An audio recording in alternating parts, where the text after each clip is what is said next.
Now learn this today, friends, because the entire happiness, stress, joy or peace you will experience in life, good or bad, depends upon how these two equipments relate to each other. So intellect is the capacity to reason, to judge, to analyze and then act. Mind is just feeling. See, let's say a person is severely diabetic and his doctor has told him no more sweets, no candy, and he's driving by his favorite candy store, ice cream store, and he loves ice cream. Now what happens inside him? His mind. See, if you look up at the board, then it becomes simple. The body acts, but what drives the body to action is either the mind or the intellect. So this guy who's been told by his doctor, no more sweets, no candy, your medication is not working, your blood sugar is too high, you can't eat sweets, and he's driving by and he passes his favorite cake store or ice cream or whatever, and his mind, what happens? He wants it, he's craving for it. His intellect reasons, analyzes and says you can't have it. What does he do?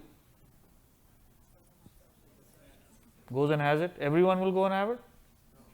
In fact, you can't answer this question because it depends which is stronger. Now follow carefully, friends. If he has a weak intellect, even though he understands he should not eat it, he will eat it.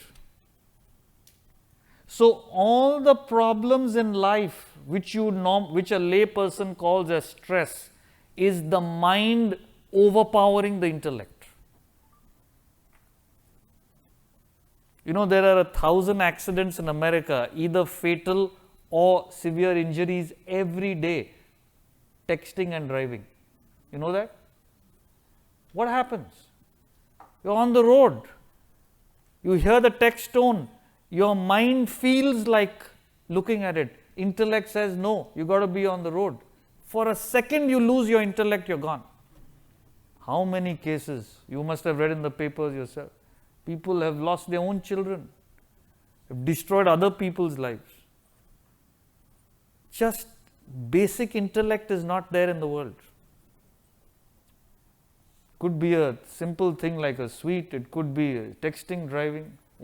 A person told me, he lost his temper at his boss. He was out of a job for 4.5 years. He was in a big job, Wall Street. Just that one moment, he stopped thinking, impulsive, gone.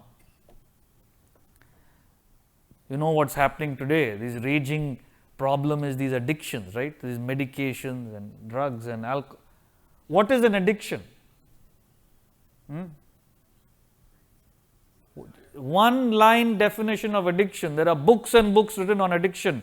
The mind craves, intellect cannot control. You become an addict. That's it. So, self-management, friends, what we're talking about today is developing an intellect to be able to govern your emotion. That's self-management. That is called managing yourself. And you find the world today, there's no control over the mind at all. It's gone berserk. And that's why you're seeing all these things happen.